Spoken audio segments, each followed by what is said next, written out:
योगी मोदी की योजनाओं गिना रहे हैं। मंच पे कहीं जाएंगे तो मोदी ने ये किया, योगी ने ये किया, लेकिन कोई नहीं ये कहता है कि हमने अपने क्षेत्र के विकास के लिए क्या किया है। इतना रुपया भी आया, उसका कहाँ यूज हुआ। एक सांसद को अपने संसदीय क्षेत्र का विकास करने के लिए 1 साल में 5 करोड़ रुपए आता है। दोस्तों नमस्कार, पब्लिक टाइम्स 24 में आपका स्वागत है। आज हमारे स्टूडियो में एक मेहमान आए हैं जो gold medallist journalist Anil Verma ji, और इनसे हम जानेंगे कि चुनावी बिगुल, लोकसभा का चुनावी बिगुल बच चुका है। तमाम प्रत्याशी अपनी ताल ठोक रहे हैं, लेकिन जीतने के बाद कोई भी सांसद विधायक अपनी निधि नहीं बताते हैं। तो ऐसे में हम इनसे जानेंगे कि किसका निधि कितना होता है। देखिए, जनता जो है जी वोट डाल करके जी सांसद को अधिकार देती है जी प्रधानमंत्री चुनने के लिए और सांसद निधि से विकास करने के लिए।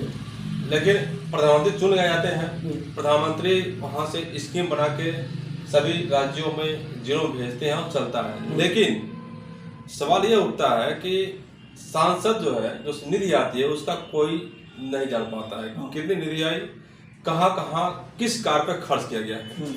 बता दूं आपको, पहले सांसद निधि का भी कोई नहीं जानता था, आज भी नहीं कोई जान पा रहा है कब आई, कहाँ खर्च हुआ। सांसद लोग कर क्या रहे हैं, वो जो भी सरकार आती है, इस समय तो भाजपा सरकार है, योगी मोदी की योजनाओं गिना रहे हैं। मंच पे कहीं जाएंगे तो मोदी ने ये किया, योगी ने ये किया, लेकिन कोई नहीं ये कहता है कि हमने अपने क्षेत्र के विकास के लिए क्या किया है। इतना रुपया भी आया, उसका कहाँ यूज हुआ। एक सांसद को अपने संसदीय क्षेत्र का विकास करने के लिए 1 साल में 5 करोड़ रुपए आता है। उस 5 करोड़ रुपए से उसको जो है अपने क्षेत्र का विकास कार्य करना होता है, और विकास कार्य हो भी जाता है।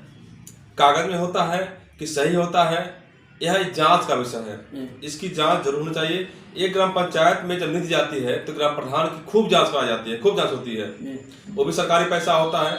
और जो सांसद निधि होता है वो भी सरकारी पैसा होता है, लेकिन सांसद निधि की जांच कोई नहीं कराता है, न अधिकारी कराता है, न कोई विपक्षी दल उसके पीछे पड़ता है। इसकी वजह से इसका अंदेशा बना हुआ है कि जो सांसद निधि है, विधायक निधि का भी हाल है, ये जो निधियां हैं इसका बहुत दुरुपयोग हो रहा है। जो पुल पुलिया बन रहा है, एक पुल पुलिया अगर सही से देखा जाए तो 3-4-5 लाख में बन जाती है, लेकिन उसका एस्टिमेट जो बनता है 12 लाख 14 लाख में बना जाता है। और पुल पुलिया को देखेंगे तो कई जगह औचित्यहीन बना जाता है। मैंने एक विधायक को देखा है, उसकी पूरी निधि केवल पुल पुलिया पर खर्च हुई है, पूरी निधि कहीं और नहीं खर्च किया है, कोई और विकास कार्य नहीं, किसी जनहित में खर्च नहीं, केवल पुल पुलिया। वो पुल पुलिया बना भी है कि नहीं बना है, कहाँ बना है, यह भी एक सवाल है।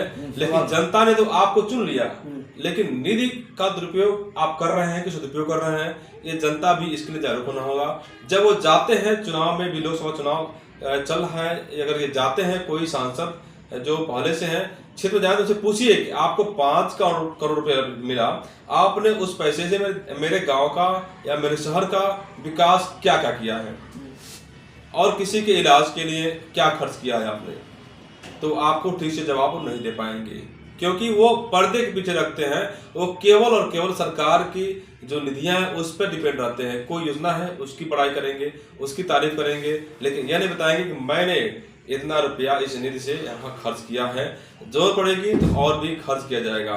तो यही सब है, निधियां जो है छिपाते हैं लोग, नहीं छिपाना चाहिए, इसमें पारदर्शिता होनी चाहिए।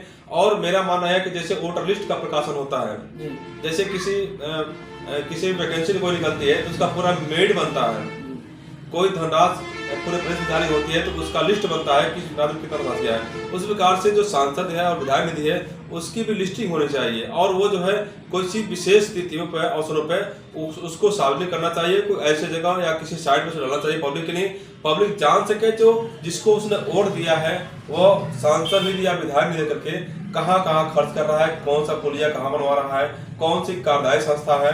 कहीं कहीं अब देखा जाए तो सांसद विधायक निधि मालामाल कैसे हो जाता है। सांसद विधायक के पास इतनी कुछ संपत्तियां कहाँ से आ जाती हैं, कहीं कहीं सवाल खड़ा होता है कि कहीं कहीं इसमें गोलमाल होता होगा तभी, क्योंकि सांसद और विधायक को बहुत सी सुविधाएं दी जाती है, लेकिन उसके अलावा उनको मानदेय में मिलता है, पेंशन में मिलता है, और सांसद और विधायक निधि मिलती है। लेकिन जनता जो पैसा होता है सांसद विधायक निधि, उसकी जानकारी जनता को होनी चाहिए। लोकसभा चुनाव आ रहा है, वोटरों को चाहिए कि वो उनसे पूछें कि आपने जो निधि मिला है 5 साल में कहाँ खर्च किया है, और जो आने वाले हैं, जो उम्मीदवार आ रहे हैं, कह रहे हैं कि मैं चुनाव लड़ रहा हूँ, सांसद का वोट दीजिए, उनसे पूछिए कि जो करोड़ रुपए मिलेगा आपको 1 साल में, उसका आप कहाँ कहाँ सदुपयोग करेंगे।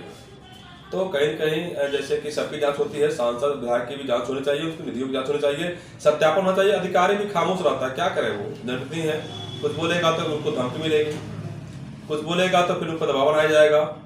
लेकिन इसकी भी व्यवस्था सरकार को करनी चाहिए, क्योंकि इसका मतलब ये नहीं है कि आपको मौका दे दिया गया, आपको वोट बना के आपको पावर दे दिया गया तो आपको पूरा ही कोई पूछने वाला। लोकतंत्र है, जब सत्ता पलटती है कहीं न कहीं बिगुल बसता है, जांच होती है, दायरे माते। आप देखिए दिल्ली के मुख्यमंत्री जेल में, विपक्षी पार्टियों के नेता जेल में जा रहे हैं, जो सत्ता पक्ष के लोग हैं वो कहीं न कहीं उस पर दबाव बना रहे हैं, कार्रवाई हो रही है।